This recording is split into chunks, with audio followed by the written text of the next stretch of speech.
Welcome to Your Mac Life for Wednesday, the 19th day of June 2013. I'm Sean Gang. For you folks who are watching the video, can you see over my left shoulder? That's the iCade, Maurice's iCade running Centipede. And it actually works. The iCade actually works as a little tiny arcade thing. So you can actually use it as a little arcade game. There's a whole bunch of old Atari games that you can check out. It's very funny. It's called the iCade. Maurice, where'd you get the iCade? ThinkGeek.com? Of course. Yeah, ThinkGeek, of course. If it's geeky, ThinkGeek.com has got it. So you just put your iPad in there, and it's actually got a joystick and buttons and all that kind of stuff. It's very cool. ThinkGeek.com. I got today. Well, I guess we should wait until they show up. They'll listen to this. The Gare family, the loveliest family in the whole world. Susan and Logan, little one's Logan, and Dad, I don't remember his name. I'm kidding. Greg. Susan sent me this thing. I get this little kid homework assignment, measuring with a ruler, and it says Logan on the top. And I thought, okay, I don't understand. Why am I getting... I'm supposed to check Logan's homework assignment or something? So I'm flipping through it, and I'm going through, and he did good. Congratulations to Logan. He did a good job. And then I realized I got to the back page, and it says, draw pictures of important things that happen in your family each day of the week. So he's got Monday, Tuesday, Wednesday, Thursday, and Friday. And on Wednesday, Logan has important thing is YML. That's me, Logan in the middle, and Dad Greg. And so he used YML as part of his homework assignment. Logan, thank you very much. And Susan, thank you very much for sending it to me. I've never had anything to put up on my refrigerator. I'm putting this on my refrigerator. Logan, that's going up on Sean's refrigerator because that's just so cool. Sly says, Centipede, my all-time favorite arcade game. Yeah, I never liked Centipede as an arcade game. But my favorite arcade game was, of that genre, was Space Invaders. I never liked Asteroids. I never liked Pac-Man and the variations thereof. And again, didn't like Galaxia or Centipede. My favorite one was Space Invaders. Speaking of Sly, she won't be on tonight's show. She's probably heavily drinking. Because even though she's been doing it for 8 years, she's only been a temp at her present job. She found today that she is permanent in the job. Yay, Sly! Congratulations to you. I know it's a big step for you. I know you've been wanting that for a long time, so congratulations that you're permanent. But does this mean that you won't be able to take all the time off that you've been taking off to go see your Springsteen concerts and things like that? Because that could cut into your ability to take... I'm going to get over here to make sure I get the... I can't get the iCade thing behind me. It doesn't matter. Sorry, it's bop around in my chair. Sad news. James Gandolfini died of a heart attack in Rome today at the age of 51, which... as you get closer to that age, gets younger. 51 is nothing. It's just such a great actor. He was, for those folks who may not recognize the name, the lead in HBO's Sopranos. Also played in a bunch of other movies. Did some animated stuff for kids. Did TV shows. So very young and very sad to hear. On tonight's show, we are going to be talking to our good friend, Jim Jomper from The Loop at loopinsight.com, mostly about iOS 7. And not only what he and maybe even I think about iOS 7, now that we've sort of read about it for a week now, but also the idea of how technology reporters report on iOS 7, whether they should report on iOS 7. It is developer beta after all. There's nothing in there that average Joes like you and I, if you are in fact an average Joe or an average Jane, can use, need, certainly there's things we want, but do we need to know about this stuff ahead of time? Is there anything in iOS 7 developer beta that we as average users need to know now for whatever reason, whether it be a buying decision, whether it be the fact that we're going to do or not do certain things in the future? I would argue no, there isn't. That if everyone paid attention to their NDA, and if Apple hadn't said anything about iOS 7, our lives would not be different than when in September or October Apple announces iOS 7. Average users will be in the same place the moment before they make that announcement as they are right now. You know what I mean? It doesn't make a difference to average users. Now, maybe these tech sites are saying their readership, listenership, viewership, whatever it might be, aren't average users, and they do want to know this stuff. What about you? Do you want to know about iOS 7 ahead of the official launch this fall?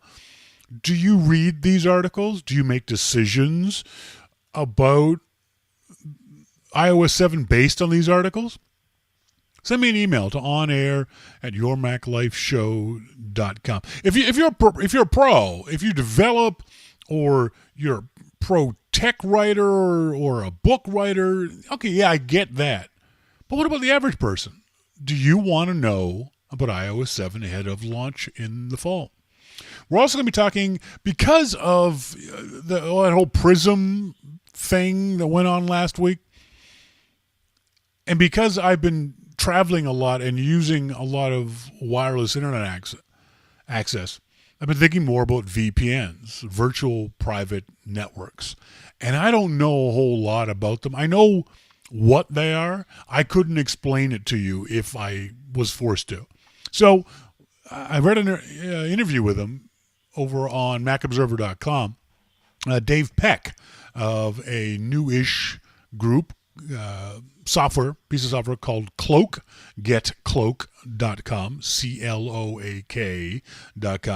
And so Dave's going to be on tonight's show to talk about VPNs in general and Cloak, the software in particular. Why should people use Cloak versus any number of other virtual private networks? Getcloak.com is the website. Send me an email to onair@yourmaclifeshow.com if you have any questions about VPN, any comments about iOS 7, about whether or not you feel like you want to know more about it. I guess it's also going to color how much YML talks about iOS 7 going forward too. I think the idea from my point of view is the week's over. Now that we've done it, we probably won't talk much more about it until it gets released in the fall, unless you guys say you want to learn more. Speaking of learning more, I'm learning more and more about how bureaucratic my country is. When I was in the U.S., to get insurance was this easy. 1-800-STATE FARM. Hi, I'm Sean. I want motorcycle insurance. All right, Sean, answer these 10 questions. Boom, done, finished, over. Send us money, done. You're insured. Trying to get it done here, I was at an insurance agent today, and they needed to know things where I kept going, why? Why do you need to know that information? Why do I need to show you when and where I got my motorcycle endorsement? It doesn't matter for you to insure me. Now, granted, maybe the rate might be lower, but they wanted to know it just to give me insurance. No. They wanted to know my insurance history. Now, maybe that's because of claims. They want to make sure I'm not running from insurance company to insurance company making claims. But it was just so frustrating. Same with trying to open a bank account. I think I talked about this before, where I go to a bank in the U.S., it was sit down, fill this form out, give us a check, here's your bank card, go away. Here they want to know my employment. No, you don't get to know who pays me money. It's none of your damn business. I'm going to, on a semi-regular basis, go to a machine or go to a teller and give you money. You will hold on to it until I want it back. While you're holding on to it, you are allowed to lend it out to other people. That's all. That's the extent of our interaction. You don't need to know where I work. You don't need to know who I work for. You don't need to know any of my sources of income. It's none of your damn business. So frustrating. So again, later on the show, we're going to talk about virtual private networks. We're going to talk about getcloak.com. We're also going to we're not going to talk to our IRC babe Sly. She's, again, hopefully drinking heavily because, congratulations, she's got a full-time job. That's good for her. She deserves it. But we will be talking to our good friend Jim Dalrymple of The Loop at loopinsight.com. We're going to talk to him as soon as I get him on the phone right after this musical interlude. This is Your Mac Life.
I'm doing good. How are you?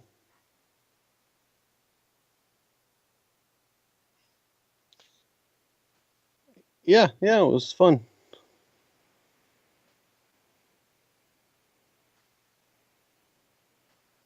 Because he was graduating. Um, yeah, so he had to stay back and make sure he kept his marks up.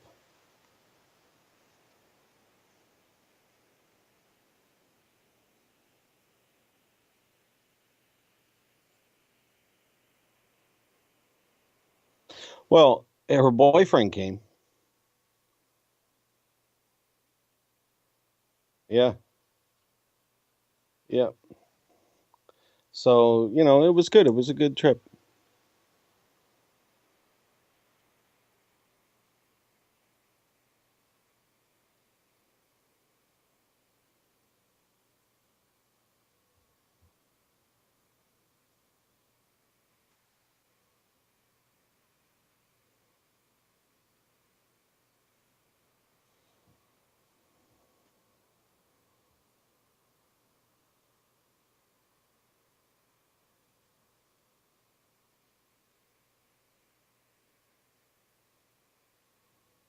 Well, you can talk about the stuff that was shown at the keynote and all the stuff that's on the website.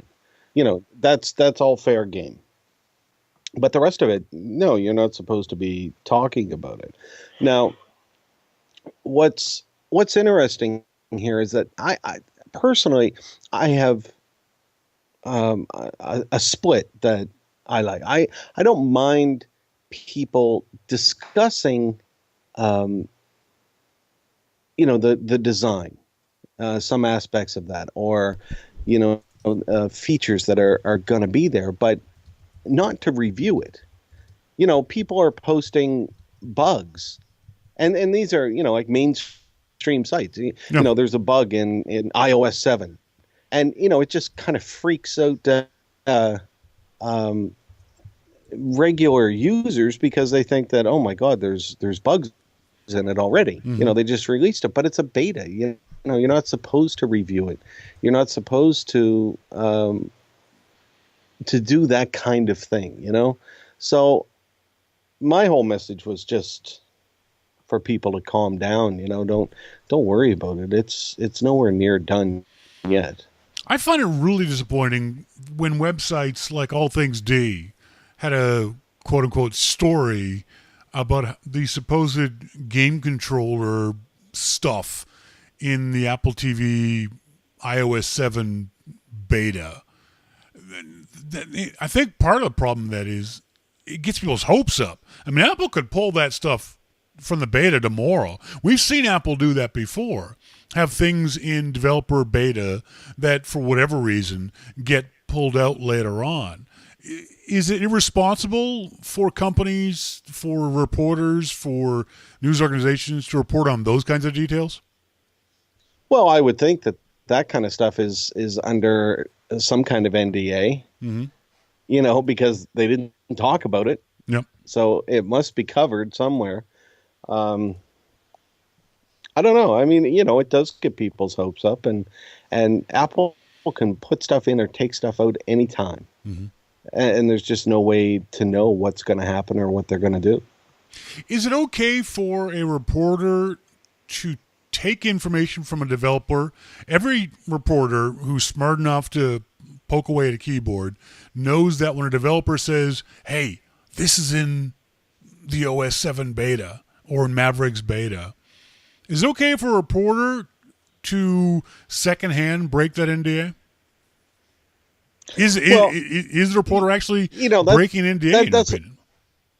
That's how investigative stuff works, isn't it? I mean, in order to investigate something, you have to have a source somewhere that's going to give up information. I mean, that's what happens. It's up to the people that have the information not to release that. Arcsign asked in the IRC chat room, ask Jim if he thinks there are many more people breaking the NDA than last time, or are we just focusing more on it this time? No, I think it's about the same. I agree. Everybody's just kind of, out there and saying what they want. You and I have had this conversation before. Isn't at least part of this, if not half of it, Apple's fault for not enforcing the NDAs? There's never, to my knowledge, ever been any kind of punishment to any developer for breaking at least a WWDC NDA. Yeah, I don't think so. I mean, well, no, we shouldn't say that, because you remember years ago they found out who was uploading a copy of the OS to sites, to let people download it. They found out who that was, and I think that they took some action against them. So, they have done some things, but yeah, I mean, you're right. They haven't really gone after people and said, websites and said, okay, you're a registered developer and you're breaking the NDA. Is there an argument to be made that that's intentional on Apple's part, that Apple wants people to talk about it? That they want people to... You know what? There's a big difference between talking about something and reviewing something.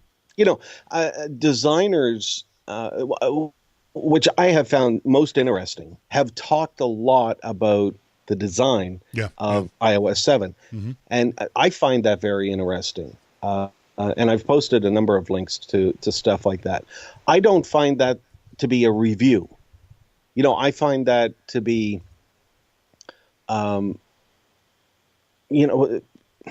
educated designers debating, on what's good and what's bad for design. And it's not always about iOS 7. It's sometimes about, their thoughts on spacing and their thoughts on, everything to do with design. So that I find a little bit different. Isn't it, though, some of that stuff, and a lot of it's, I don't understand what they're discussing, isn't it kind of like these guys are arguing over how many angels can dance in the head of a pin? Well, the arguments that the designers are going through are, a lot of it is very subjective stuff. I mean, It's what they believe from a design perspective that Apple is doing right or Apple is doing wrong. And again, I find the design stuff fascinating to read, but it's not like, okay, here's iOS 7 and here's the features it has and here are the bugs that are happening and this is what doesn't work. And, that's just ridiculous. There's just no point in that. So that's where I see the difference. Have you, without breaking NDAs, have you run iOS 7 on any of your devices? Yes. What's your subjective, and we completely acknowledge that it's a subjective opinion of a guy with a stupid looking beard. So what the hell does he know? What are your thoughts about iOS 7 from a user point of view? Well, my thoughts really haven't changed, and I want to be careful because I don't like to break my NDAs. But what I've seen so far is I think what we expect to see from Apple, even if there wasn't a design change. Everybody is talking about the design, but there's a lot of things that they showed at the keynote, like the 3D effects and like everything is kind of had some depth added to it. And you could see that from the demos that they did on stage. And, those are features that Apple has been working on to bring to the OS. What we've seen in addition to all of that is this new design. And that's kind of grabbed all the spotlight, but there are a lot of other things that we've seen and a lot of things that, Apple has posted to its website that iOS 7 does that's going to make it a lot better for people. Do you like it? I like what I've seen so far.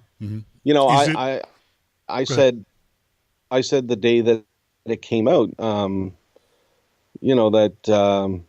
the icons on the home screen look kind of odd to me, and I still don't know why, and that's because I'm not a designer, but maybe what Nevin was talking about, maybe that's why they look odd to me. You saw the article that Nevin posted about design, the icon design and stuff. I don't know why it looks odd to me, but they look odd to me. So, I'll probably never be smart enough to articulate why they look odd, No. but they do. And I know that there are other people that right after I posted that last week said, yeah, I kind of agree with that. They do look odd. So I mean, it's I didn't want to elaborate on they look odd because, and not really be able to explain it, because chances are it's going to change. No. I mean, and then I'll be doing the same thing that other people are doing, and bad mouthing iOS 7. And I should point out that I feel the same way about people doing this with Android or with Windows, whatever number they're using now, Windows Phone or Windows 8 or whatever. If it's a release for developers so that they can make sure that their apps are working, then don't review it. I think that's just crazy. So it's not just iOS. I think it's all of them. We were talking about this off the top of the show. Does the average user even need to know about this stuff?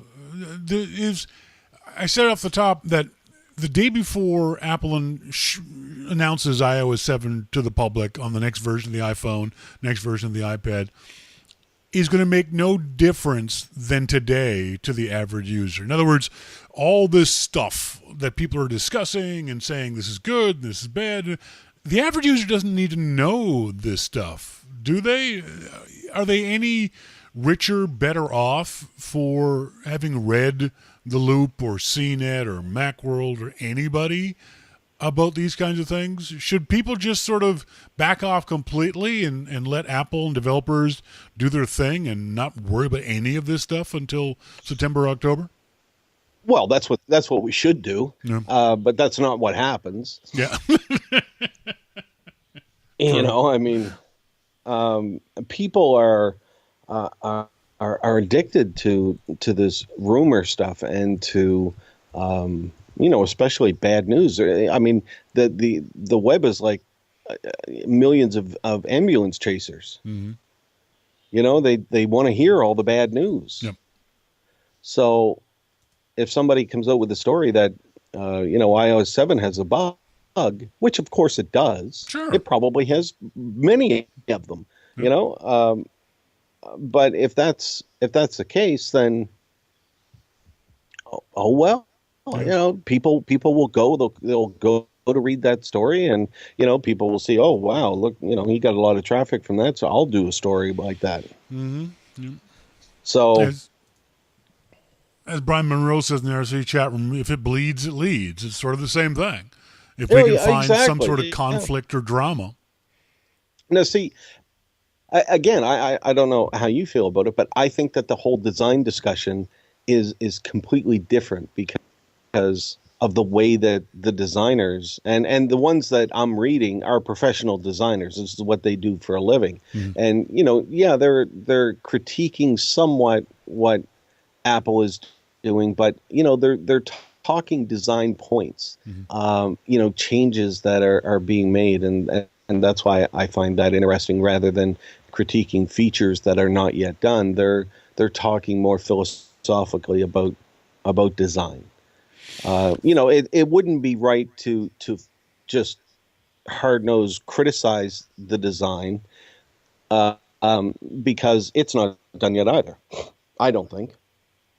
I think if Apple should come down hard on anybody, it should come down on those asshats who are leaving reviews for products in the iTunes store saying, oh, this app is broken under iOS 7 beta. You're a freaking moron if A, you're running the beta, B, you don't understand what beta means, and C, you're saying, oh, this weather app is broken under iOS 7. You're an idiot. Yeah, no doubt. If anybody does that, they should just be ashamed of themselves and have their iTunes account closed. Absolutely. I literally would have no problem with that because you're too dumb to use a computer. Yeah, I mean, that's just not right. Speaking of dumb, this is a story that popped up last week. The story of Apple's Pippin gaming console. Did you read this story? thought it was really interesting, if only to bring us old folks back to the good old days when That's what it Apple did for was me. run by when Apple was run by crazy people. Yeah. You remember when they announced this? Any sane person sat around and went, "Wait, what?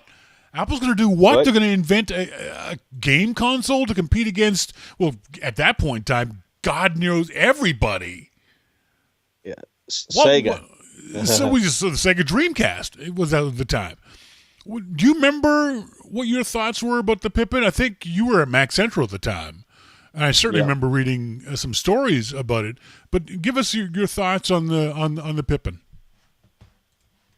Well, I think the Pippin might be kind of like the Newton. It was just a bit before its time, and if it was Apple of today, you might look at it more seriously than Apple of then, because I think then, we were all kind of concerned that Apple wouldn't be around in a couple weeks. Yeah. So it was a bit different. Everybody was just kind of scratching their head saying, "What? What are you talking about?" At the time, they couldn't seem to get their Macs right, and I remember thinking to myself, if they can't get the Macs right, this is the time of the Performas and the LC 475s and the Mac TV and crap like that. I thought, well, this game machine is going to be a complete flop because they don't know anything about games. Well, and at that point, you have to remember that Apple wasn't as streamlined as it is right now. I mean, they would have like 5 or 6 different models of a computer, one with the TV and one without, and one with this and one without. Oh, it was just crazy, and they had so many accessories and so many different products.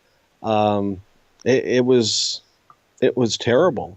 And then they're just adding to it, and that's when Steve came back. The first thing he did is just slash, because he had to. I mean, you can't keep that up, especially when you weren't selling anything like they were.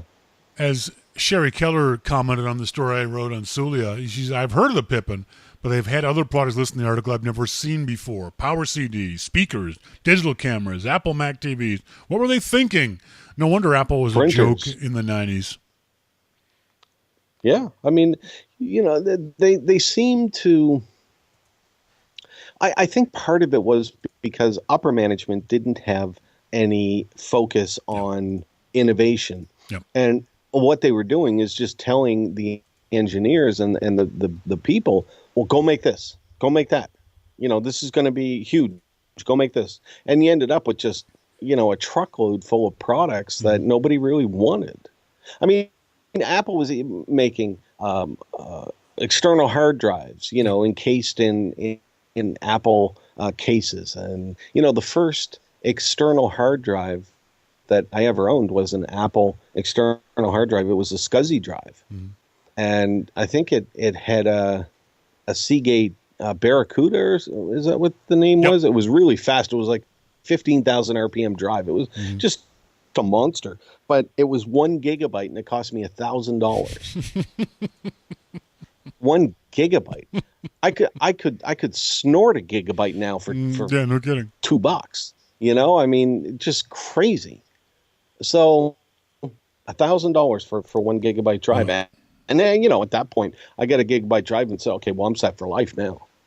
I'll never fill this thing up. Oh, yeah, no kidding. Now, I would disagree with what you said off the top, is that the Pippin was like the Newton. I think the Newton could have been more successful. I don't think the Pippin was ever going to be successful, if only because I remember at the time talking to people at Apple, and it really didn't seem that they knew anything about the gaming community. And they also didn't want to be seen as a gaming computer. There was that whole thing back in the late 80s where Apple was being accused of the Macintosh was just a toy. The SE30 was just a toy. And they wanted to get away from that. And they went too far away from it. And they purged the company of anybody with any sort of entertainment cred or gaming cred. And as someone in the IRC chat room, Hiker BC, said, Apple was being a Samsung, so they were throwing shit against the wall to see what sticks. And the Pippin just seemed to be another one of those things they were hoping would catch on. It never did sell in America. I think it was only ever for sale in Japan for a very limited period of time. Yeah, it was that was something. The other thing the story reminded me of. Do you remember Apple actually announced this long before Apple stores, Apple cafes? Do you remember that? I do seem to remember. Apple announced that they were going to open a line of internet cafes in major cities around the world. First one was going to be in San Francisco.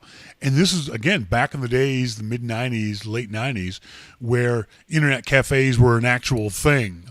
And it was going to be a gaming cafe, and you'd get coffee.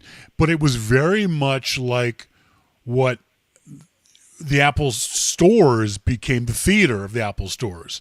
A place for people to come and sit and hang out and use the computers and listen and play and that kind of stuff. So you can see where that aspect of the Apple store came from, was these actual Apple internet cafes that they were going to start building in the late 90s. Yeah. It's interesting to see that how they seem to have changed a little bit.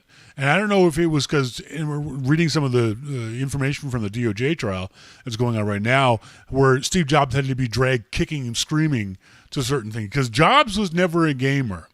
He was never really sold on games. And it seems like the company is slowly dipping its foot into the gaming waters. Do you believe, like a lot of people, that the iPhone, iPad, Apple TV stool, the three legs of that stool, could be a real, if nothing else, casual game giant? I don't think could be. I think it is. It is, yeah.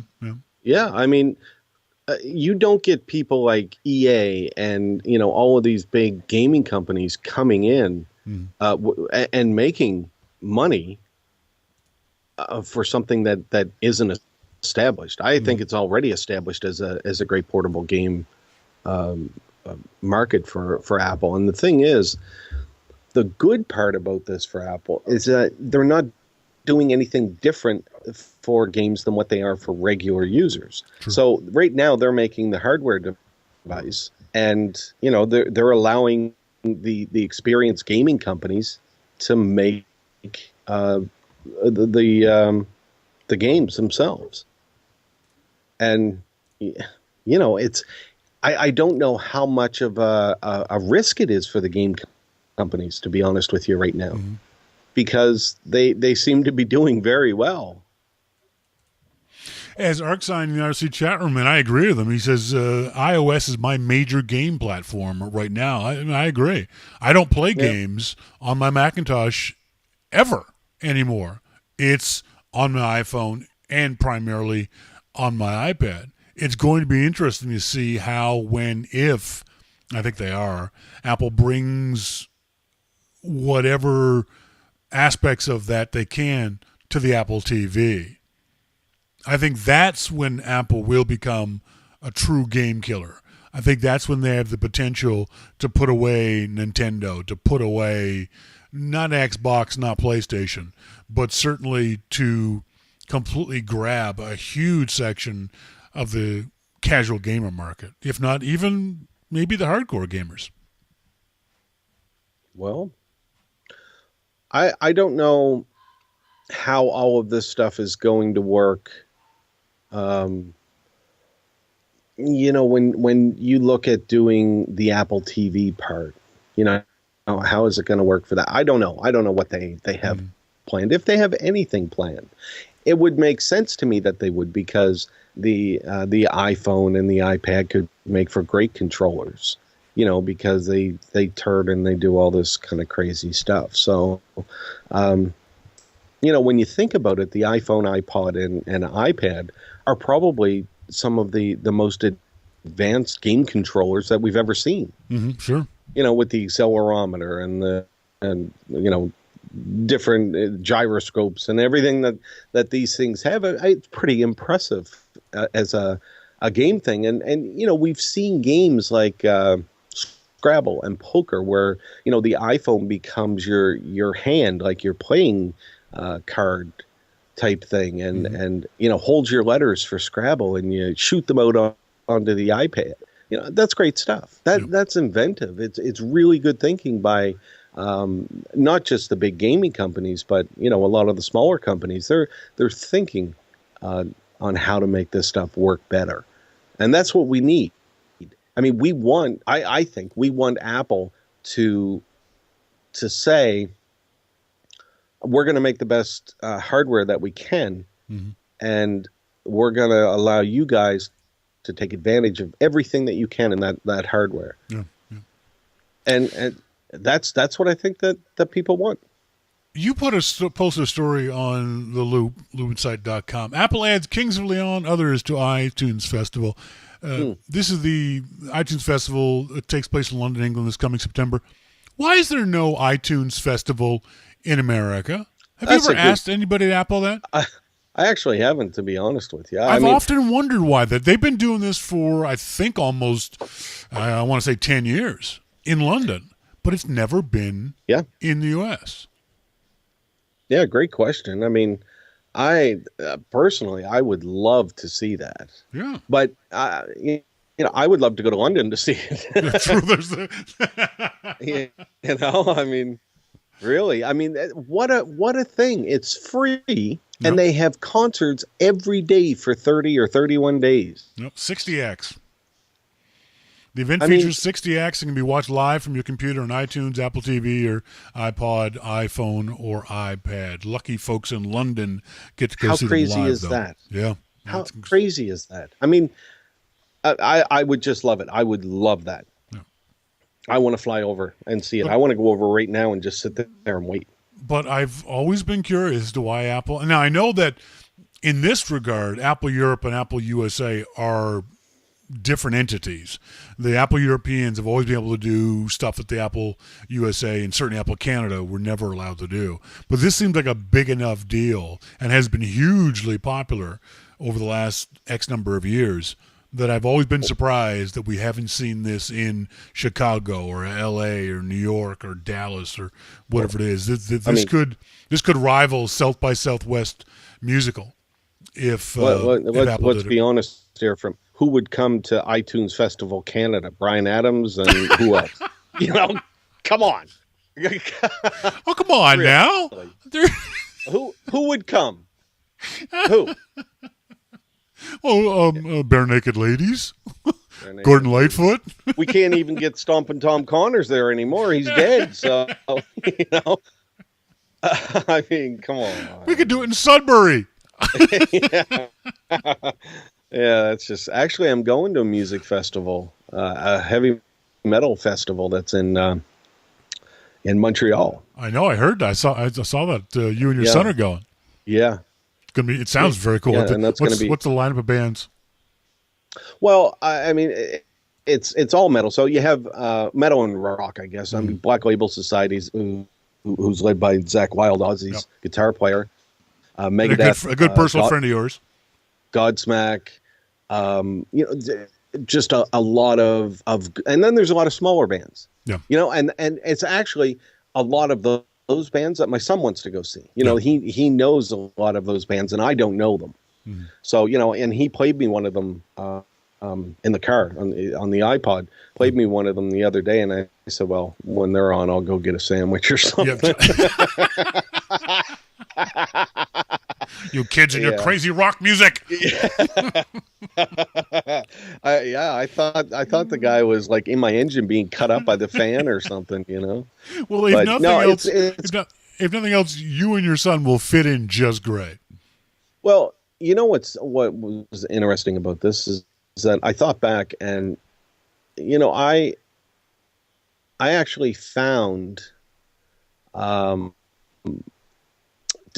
Disturbed, Dave Draymond and that band Disturbed. I found them at Ozfest years ago when they first started. They had their first album and they were at Ozfest, and when I went, I saw them there, and I bought their album on iTunes back at the hotel that night, and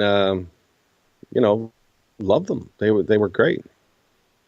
So it is a place to find new music. The only issue you guys are going to have is your intense, irrational hatred of all things French. So it's going to be a lot of fun. That could be challenging. Folks, I've been talking to Jim Dalrymple from The Loop at loopinsight.com. He has his own podcast called Amplified. There's a new edition up on the iTunes store. Do a search for Amplified. You can find it. Jim and Dan actually have a special guest this week, and it wasn't me, so I'm not going to give the guy's name, but go to the iTunes store and do a search for Amplified. Thanks, Jim. Thanks a lot, Talk John. next week. Bye. Folks, when we come back from this break, we're going to talk to Dave Peck. Dave is of getcloak.com, his website. Going to talk about VPNs, virtual private networks. Ooh, sexy stuff. This is your Mac Life.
Welcome back, folks. Thank you guys very much for joining me. I'm Sean Kang. This is your Mac Life. Joined on the phone by Dave Peck of getcloak.com. Dave, how you doing?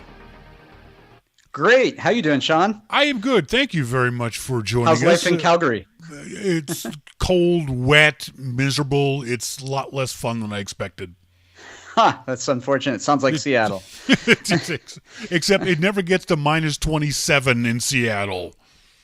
Oh, yeah, not so much. You should come down here sometime. We'll keep you warm. Seattle. Yeah, I used to live in Vancouver, Canada. Really? So yeah, great city. Yeah, big fan of Vancouver. Or sorry, of Seattle. So you guys, we'll talk about your founders. Started up getcloak.com, folks. The website getcloak.com, and we're going to talk about GetCloak. Don't worry, Dave. We'll talk about your software. But first of all, I need you to explain to me in small words that my caveman brain can figure out. I know VPN stands for Virtual Private Network. Indeed. And that's where it ends for me. That's where the concept gets confusing. As someone said in our IRC chat room, VPNs are so 1990s. And they're not. They're actually more important nowadays, aren't they? Explain to the audience what a virtual private network is. Yeah, it's funny. So on the one hand, I'd say that VPNs are probably like 1980s. Like this technology has been around for like a really long time. Yep. And it's super arcane networking stuff. Mm. On the other hand, as we start to use public Wi-Fi, like at coffee shops and airports and hotels and conferences, more and more with our iPhones and iPads and our laptops these days, I think having something like a VPN is really important. So the way to think of it and the way to think of why they might be useful when you're in those kind of situations, basically, if you're just using public Wi-Fi, let's say at a coffee shop, you're basically broadcasting everything you're doing on the internet to everyone else at that coffee shop. So a hacker with a little bit of knowledge, actually not very much knowledge, can just kind of watch all your data as it flies by. And so maybe that's okay, maybe that's not. But a couple years ago, there was a hacker named Eric Butler who built a piece of software called Firesheep that made it amazingly easy to watch this data as it goes by and take advantage of it. Yep. So Firesheep is basically a plugin for Firefox. You can go grab it and install it. And it just, if somebody logs into Facebook or tries to buy something on Amazon.com, you'll see it in Firefox. And it's crazy. If you ever install this stuff and go to a Starbucks, it's really nuts. All right, so what does a VPN do for you? Well, really simply, a VPN encrypts all your data before it leaves your laptop or your iPhone or your iPad and sends it up to a server that presumably you trust. And so what that means is all your information is encrypted from you to somewhere out there in the cloud. And the advantage is you're still broadcasting everything you're doing on the internet to all the people who are at the Starbucks with you, but it just looks like gibberish because it's encrypted. And so presumably it's protected. And so that's kind of the advantage of using a VPN in these situations. Now, Brian Monroe in our IRC chat room makes an interesting point. He says he disagrees that VPNs are needed now. Many things are hosted. Just make sure your connections to your host are encrypted using SSL. Now, he says that, and you know Dave Peck of GetCloak.com that you know Brian's a geek. Because what he said, make sure your connections to your host are encrypted using SSL. My mom wouldn't know what that means. I only vaguely understand what that means. Yeah. You know, we're kind of in this funny intermediate state right now. With respect to your IRC channel, most of the websites on the internet these days aren't protected with SSL or really HTTPS, which is the web protocol that you've probably seen many times. So look, if you're using your bank at Starbucks, your bank's website, like Bank of America, is going to use HTTPS, and it's going to use it everywhere. And so there's really very little advantage. So HTTPS or SSL, you're basically getting end-to-end encryption. So you're encrypting all your stuff before it leaves your laptop, and you're sending it straight to the bank, and they're the only ones who can decrypt it. With a VPN, it's kind of like we're in the middle. You encrypt all your stuff, you send it to us, we decrypt it and send it onward. So if you have HTTPS and you have SSL, by all means use it. Where the problem really comes in is all those other websites that either don't use HTTPS, and that's the vast majority of them, at least today, or that, and this is really the problem that Firesheep was built to exploit, that use HTTPS but don't use it consistently. So a great example is Amazon.com. When you log in on Amazon.com, you'll probably notice that you're on an HTTPS webpage. That means that your username and password are sent securely to them. But what happens after you log in is they send a cookie back to your web browser. And that cookie is just as good for as long as that session lasts as your username and password. And unfortunately, that cookie, at least today, is not sent securely. And so what it means is anybody else who's sitting there at the coffee shop watching you can grab that cookie and do something malicious. And that's what Firesheep is really meant to exploit. So like I said, it's kind of a funny state that we're in right now. It's my goal personally to see to push towards a world where everything is HTTPS and SSL everywhere. In other words, a world where a tool like Cloak really isn't necessary. But right now, I don't think that's the case. And there are other valuable uses for a tool like Cloak too. For example, if there are blocks on the network that you're using, you can use a VPN to get around those blocks. It might be useful. Wait, so I don't want to give everyone the wrong idea, but for example, a lot of workplaces will block things like Facebook or Amazon or whatever. A Cloak VPN will help me get past that? That's bad. Your job is doing it for a reason.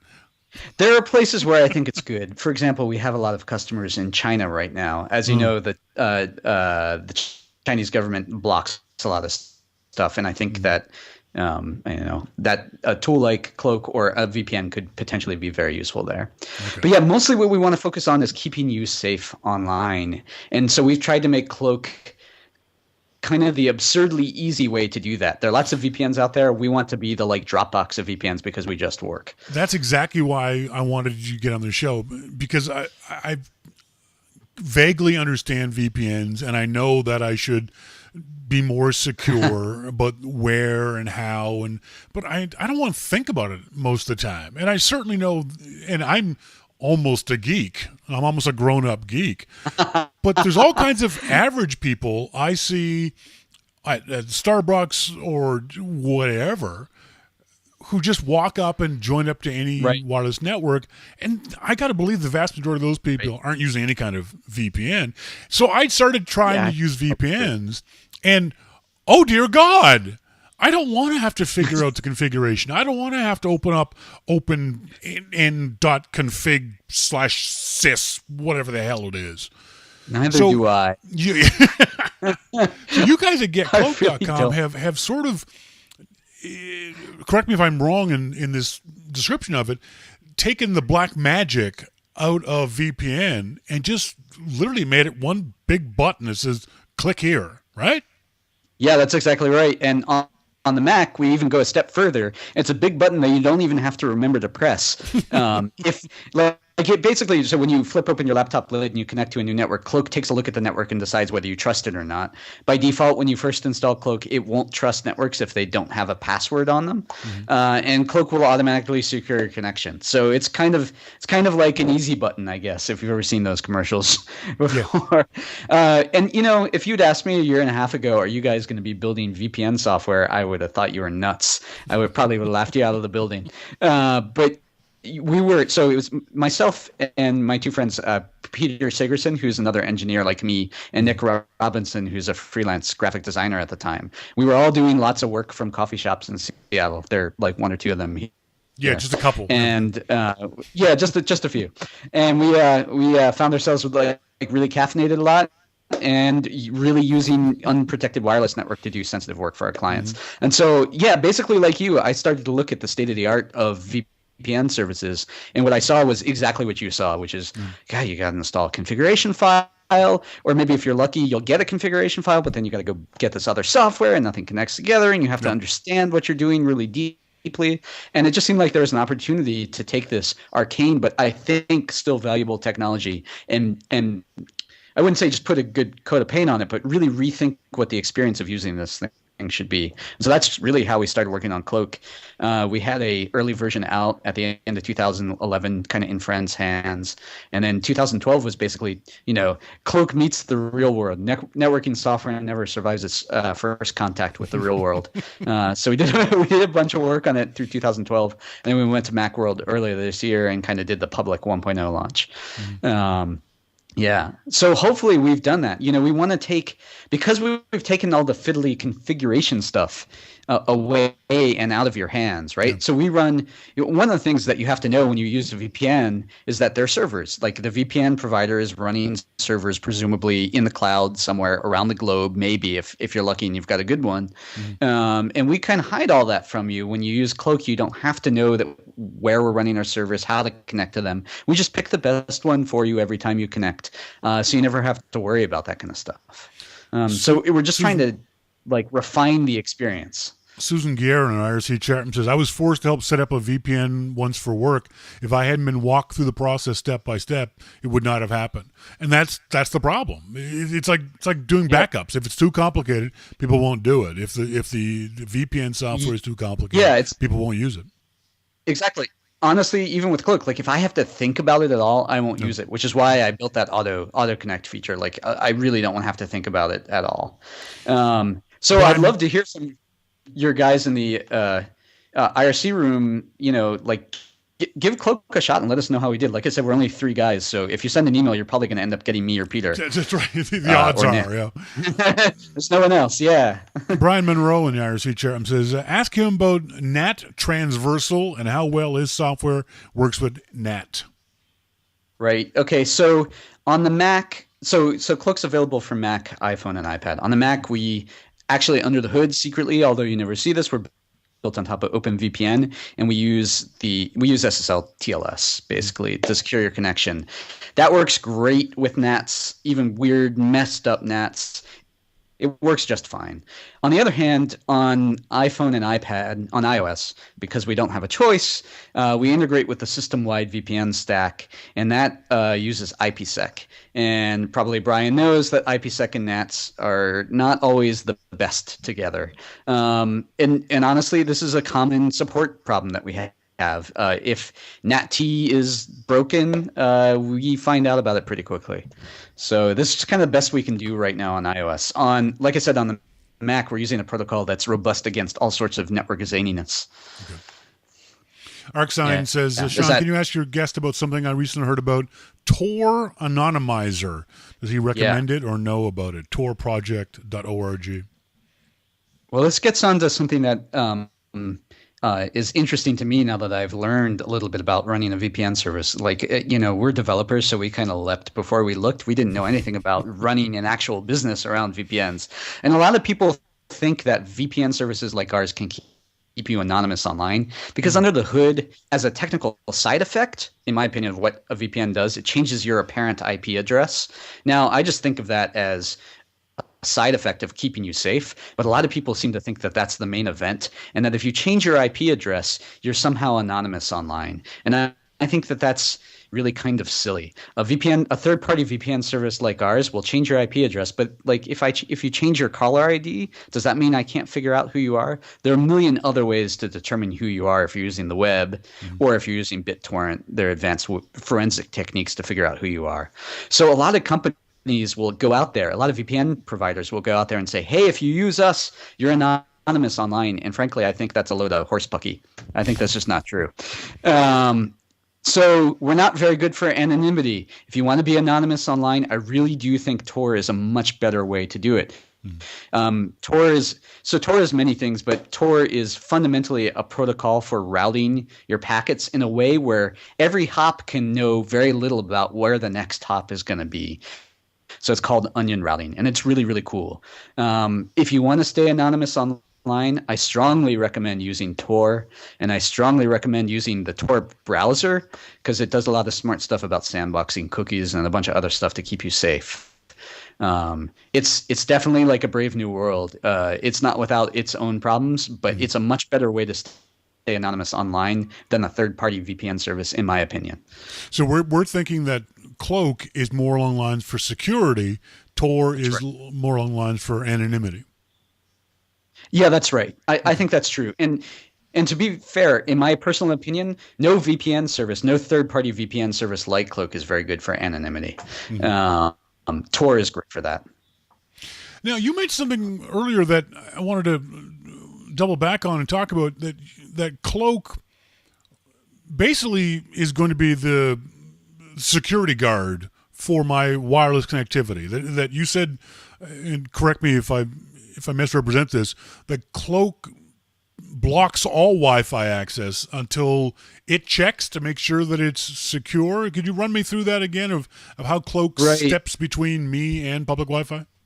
Right. So basically, when you use a tool like Cloak, a VPN like Cloak, you're encrypting all your data before it leaves your laptop. So presumably the people who are using the same wireless network can't see what you're up to. We actually go a step further. In our Mac client, we have a feature called Overcloak, which is a really silly name, but we were very proud when we came up with it. But basically what Overcloak does is it takes it a step further. The problem with VPNs is, let's say you flip open your laptop lid, and it takes a little while after you've connected to the Wi-Fi for your VPN software to establish a secure connection. Well, what happens in the meantime? All your apps, like my Twitter app, is really aggressive. It goes over the network and chatters. I don't know if it uses SSL or not, but I have a lot of apps that are very aggressive. And so there's basically a hole in your leaking data. So what we do with Overcloak is, and it's only available because the technology it uses is only really in good shape on Mountain Lion and above. But basically, we manipulate your firewall. So when you first flip open your laptop lid, we shut down your network hard. No data in or out, except for if you want to use HTTPS, we'll let you do that because that's independently secure already. Okay. And we let DNS in and out because that's kind of critical. And actually, if you're a nerd and you spend time on the command line, we let SSH in and out as well. But basically, that's it. We shut down your network really hard. And then we just open up enough of a hole in your network just for the Cloak app itself so that we can go out and secure your connection. And it's even a little more complicated than that. And we actually go through a bunch of backflips because you've probably been to coffee shops before or networks before where once you connect to the Wi-Fi, you still have to open up your web browser and log in. That's called a captive portal, and there are pain in the butt. And we do a bunch of backflips to make sure that even if there's a captive portal, we can get you logged into that in a way where you're still effectively locked down. Oh. So I think it's a really cool feature. Because we're nerds, we're really excited about it. But I actually think that it helps you trust networks you know nothing about in a way that no other piece of software like it that I'm aware of, at least right now, can do. So Brian Monroe says, ask him about OpenDNS and their service. Do they do any of the filtering that OpenDNS does? Who is their upstream DNS provider? Right. Okay. So when you connect with Cloak right now, we actually push Google Public DNS. We originally did push OpenDNS, but I don't like some of the filtering that they do. By the way, should I get in this chat room? What's the chat room? If you like, or on IRC. Hang on, let me get the address. IRC.chat-solutions.org, and we're in the pound Your Mac Life channel. Your Mac Life. Okay, cool. Maybe I'll get a chance to do that while we're doing this. But anyway, so yeah, we push Google Public DNS. Actually, it's funny, if you use OpenDNS, if you're on a network that uses OpenDNS and the administrator has set it up in its most restrictive settings, I think for a while they were filtering out Cloak and other tools like Cloak, which I found to be really unfortunate. I'm not sure if that's still the case. But yeah, we pushed Google Public DNS. Ultimately, I want to push our own DNS so that we're basically keeping all that information within the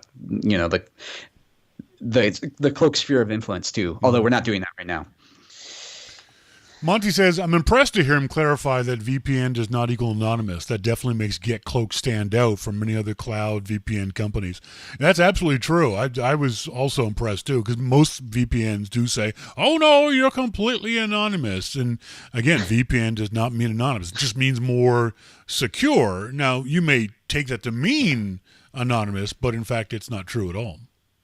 Yeah, that's exactly right. And we're trying to do this differently. I mean, like I said, we didn't really know much about running a VPN service, but now that I've looked at how other VPN companies talk about themselves, I feel like some of them, won't name names, want to play on misconceptions about where VPNs are and aren't valuable. Yep. I mean, it's complicated technology, and security, like I said, even up front, security is kind of in this weird intermediate state online. Yep. We don't have HTTPS and SSL everywhere, but I'd love for us to.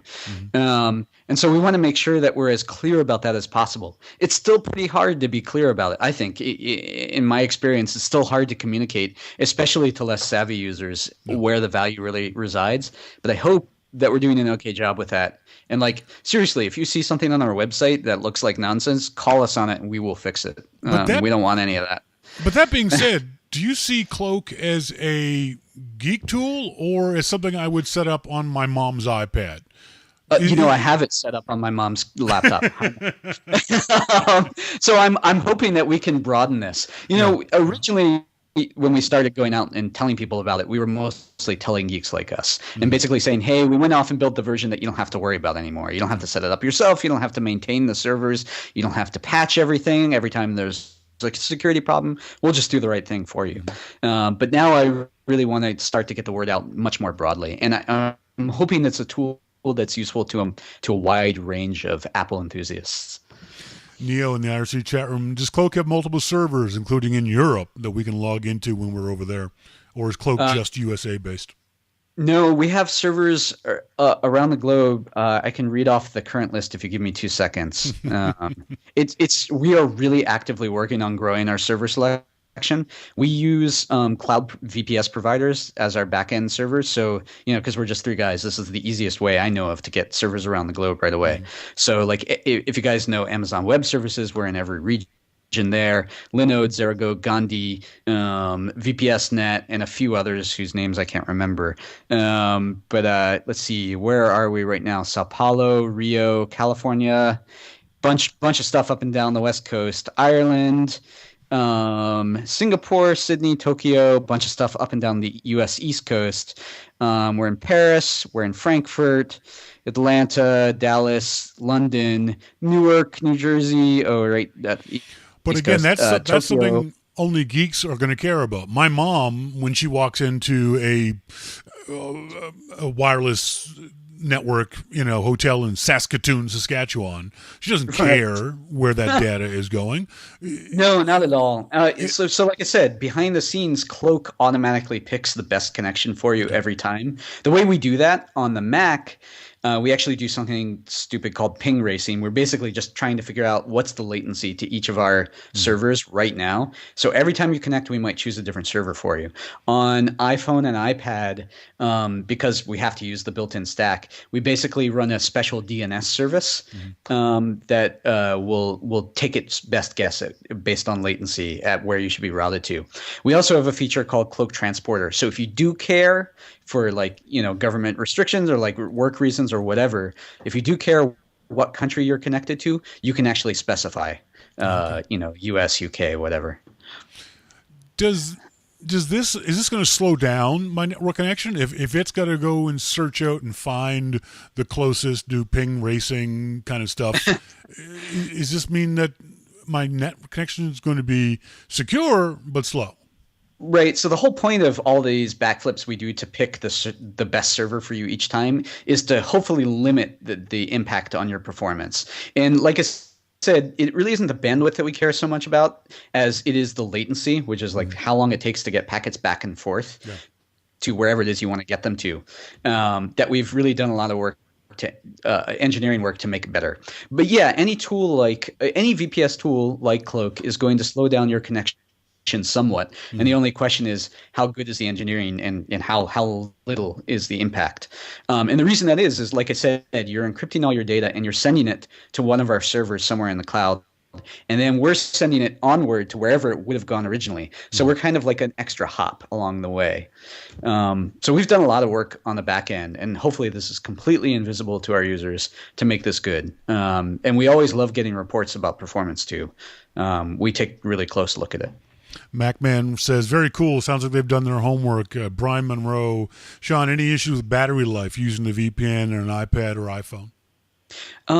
So it's interesting. I don't think we've done a really good test yet. But what I will tell you is, so by default, VPNs on iOS, you have to manually turn them on and off. Obviously, there's a little bit of handshaking that happens at the beginning, but after that, you're basically just doing whatever you would have done over the network before. So I expect that the impact on the battery is pretty low. Like the CPU impact of doing this encryption these days is just pretty modest. So I don't expect the battery life to be bad.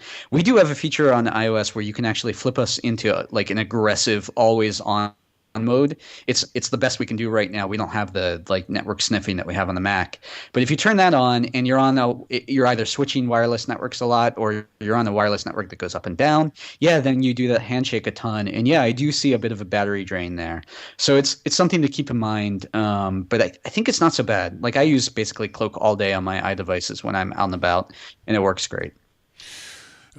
Monty says there's no way around introducing some amount of lag, latency, delay when you had a VPN layer. It just, it makes sense. Yeah. Neo says, I take it you do a quick packet ping when launched each time to determine the closest server. That's right. That's exactly right. Under the hood, Cloak for Mac actually, basically when you decide to create a new connection, the first thing that Cloak does is it talks to our registry service. We basically have a central registry that tells Cloak where all our VPNs servers are right now. And like I said, it's pretty dynamic. As we learn more about our providers, we're moving stuff around regularly. But anyway, we basically ping each of the servers that's a likely good server for you. And ultimately, we pick the one that's going to have the lowest ping time. Been talking to Dave Peck of Cloak. GetCloak.com is the website. He did another interview, a written interview with the nice folks over at Mac Observer at WWDC. It's a different interview than this one. It's written. This is audio. That was stupid of me. So you can go to MacObserver.com, do a search for Dave Peck at WWDC. And the big question that a lot of folks, I've seen folks already asking me in the RC chat room, what's the cost? What happens if I go over the cost? So first of all, there's a 30-day free trial, right? Everybody can go and try this right now. Yep. I'm downloading it as we speak. Please do, and tell me how we've done. Seriously, send us an email. And then after that, we have basically 3 plans right now. To get started, if you want just a little bit of data, if you're a casual user, we have a mini plan, which is $199 US a month. And then we have sort of like a basic plan And for a little bit more serious users who spend more time, using networks they don't trust, that's our basic plan. That's $7.99 a month. And the mini plan gives you 5 gigs of data a month. The basic plan gives you 25. We also have a pro plan, which right now gives you 60. And if you go above that, let us know because we'll probably just hook you up. And that's $14.99 a month. And we're kind of watching carefully, and we're always working hard to deliver better prices. I'll just say that. ArcSign says, what happens if you go over your 5, 25, or 60 gigabytes? Right. So if you're on, say, the mini plan, you hit your 5 gigabytes, you'll get a notice on the Mac. A little balloon will pop up that says, hey, you're getting close. And then eventually, hey, you've hit your limit. And we won't let you connect after. There's a grace period after which we won't let you connect. You can log into the getcloak.com into your account homepage and just immediately sign up for a new service. And you can keep that for just a month. Or, it's upgrade your service to a better account. You can keep that for a month. You can keep that as long as you like, and then you can downgrade back if that works for you. I want to make sure this is easy for those folks like me who aren't familiar with VPN. So if I go over and the little balloon pops up, this doesn't mean I won't be able to use the internet anymore until I pay you more money. Cloak will just turn itself off, right? That's right. Cloak will basically stop trying to connect you. You'll still be able to use the internet. And obviously, the Cloak website itself is strictly HTTPS, so it's independently secure. So you're totally fine to go edit your account details even when you're not using Cloak there. Monty in the IRC chat room. Okay, good enough for me. I'm selling it on my MacBook Pro. Awesome. Thank you, Monty. And live on the air. I didn't realize I was doing it on video. I signed up on video on the show. So you get a cloak and you get a cloak. Everybody gets a cloak. Well, it sounds like really interesting stuff. And by the way, the folks in RC asked much geekier questions than I was expecting, because I expected this to be for the average, like I said, our mom's kind of thing that you could install on mom's computer in order for her to be safer. So it's going to be interesting to see the two sides of our audience, how the geeks react to Cloak and how hopefully average users react to Cloak. So everyone send us emails. There's email addresses over at getcloak.com. And as always, you can send email to me at onair@yourmaclifeshow.com. Dave Peck from getcloak.com. Thanks very much for doing this. I really appreciate you explaining all this stuff to me. It's made it a lot more clear to me. I appreciate it. Great. Thanks so much for having me, Sean. It was a lot of fun. And I'm going to go find my way into that IRC channel and say hi to everybody after this. Please do. By the way, if you go to the front page of the website, yourmaclifeshow.com, it's already there along with the video, and the IRC is already set up. You can jump right in that way if you so choose. Oh, rock and roll. That's cool. All right. Thanks, Dave. All right. Good night. Take care. Bye-bye. Bye. Sorry that Sean is surprised we asked geeky questions. No, I wasn't surprised that the questions were geeky. What I was surprised about was that other folks weren't asking more basic questions, that I got all geek questions from you folks. But no, it was good. It was absolutely fantastic. No, I have no problem with you guys asking questions. That's why I asked them of our guest. There's Dave. Dave just jumped into the IRC chat room for you. So you can ask questions of Dave as you so choose. We've got a few minutes left here in the show. I promise I'm giving stuff away on tonight's show. So I want to say thanks to the lovely companies, the folks at Incipio.com, Joby.com, Lowpro.com, AcmeMade.com, Pad and Quill Cases, and Olo Clip. I think we've got one, I'll have to check, but I'm pretty sure we got one more prize pack from the folks at Joby, Lowpro, and Acme, and we'll give that away on tonight's show. Let's see if we have any email. Yeah. Sorry, getting my email list up. We mentioned earlier, and hopefully she's in the IRC chat room. Well, first of all, Susan Gare, if Logan's in the room, let me know that, or get him and bring him in the room, and then tell me in the IRC chat room that Logan is here. And Sherry Keller, is she in the chat room? Yes, she is. Sherry says, thank you so much for your advice on getting our podcasting equipment. We ended up going with the Yeti Blue mic and just GarageBand for recording. Eventually, we'd like to get multiple microphones and a mixing board, since using one on the omnidirectional setting is less than ideal. Maybe once we get some listeners and sponsors. Overall, it's been a good learning experience, but I don't envy you doing your show live. That's a lot of pressure. I've been doing it for almost 20 years now, so I've had a lot of practice too. I still screw it up. Here's the link to the show in case you want to check it out. The website is geekgodshow.com. Geekgodshow.com. So congratulations, Sherry, to you and your friends who have set up a new podcast. Okay, so Susan said, Logan, I got your homework assignment here. I don't know if so here it is. Your mom said, I don't know if your mom did this, Logan, but your mom sent us your homework, and I got to tell you, buddy, that is so cool. That draw pictures of all the important things that happen in your family each day of the week, and Wednesday is YML. Dude, that is so cool. I was telling folks earlier in the show, I've never had anything to put in my refrigerator. I'm putting this on my refrigerator. This is the first thing that ever goes on my refrigerator. So thank you very much, Logan, for making Your Mac Life an important part of your family and your Wednesday. And Susan, thank you very much for sending that off to me. It was very, very cute. I'm looking forward to, I don't know, finding sticky tape, or how do you stick things to refrigerators? I don't even know. I have no idea. Tim Simbura up there in Blaine, Minnesota, or actually no, down in Blaine, Minnesota now. Just want to let you know that watching the video archive on your site this week, Ustream pops up video commercials every so often. Yeah, we know, Tim. When they do so, it lasts for almost a minute and it interrupts your program. So you miss what went on during that time instead of pausing your broadcast and restarting after the commercial. I'm 30 minutes into the program and 2 such ads have been shown.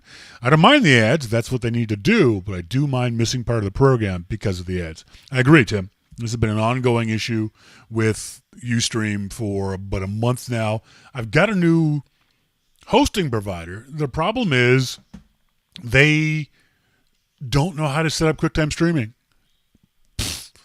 Why are you offering it if you don't know how to do it? And unfortunately, Apple has pulled most of their QuickTime streaming server stuff off the website. So if anybody knows how to set up QuickTime streaming server, please email me, Sean@yourmaclifeshow.com. Because we can fix this. I'm paying for QuickTime streaming server. Thanks to you guys who have subscribed to Your Mac Life. The money is going to motorcycle gear and to streaming servers. But I don't know, because it was such a long time ago, back in Vancouver, that we were using QuickTime streaming.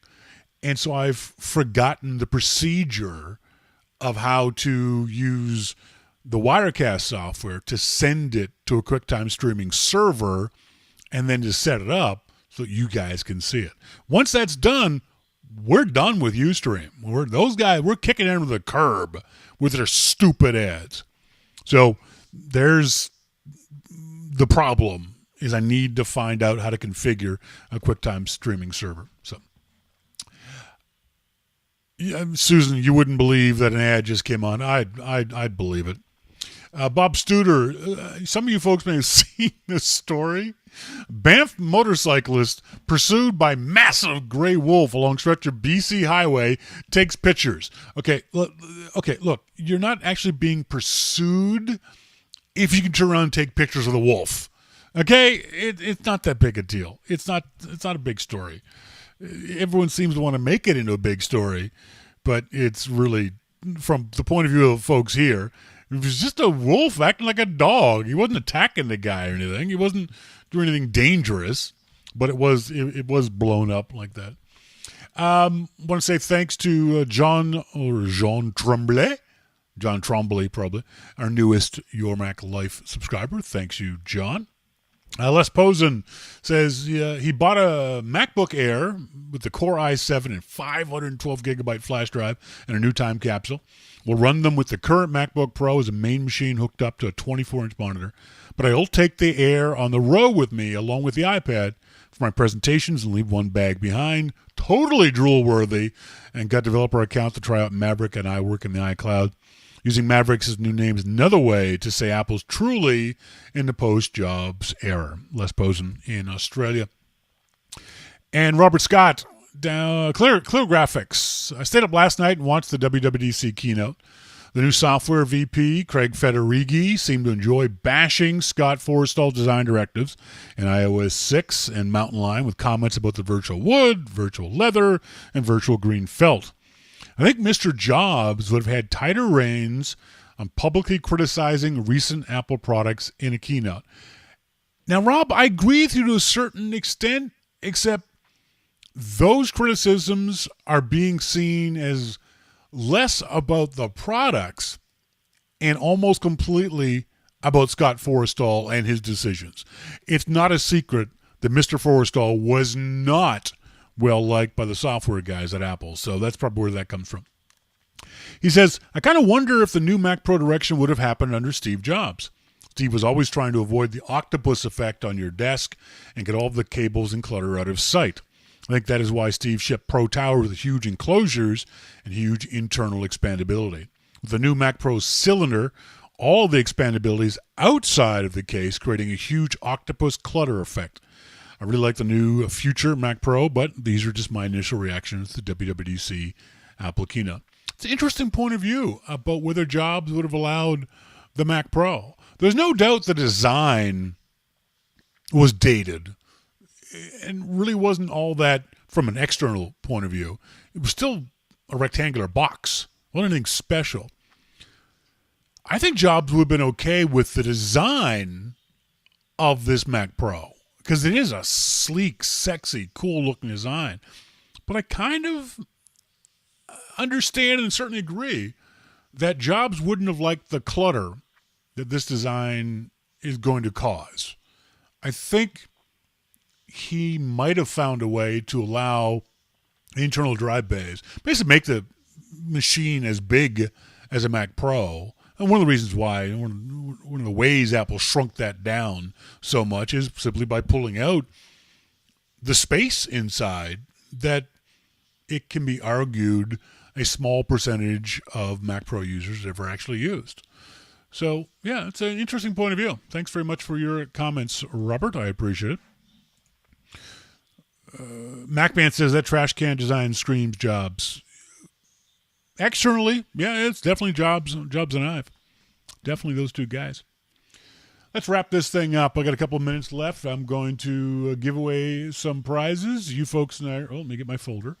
You folks in the IRC chat room, get ready to say stop when I tell you to. Hang on. All right. Hang on. Okay, here we go. I am scrolling through.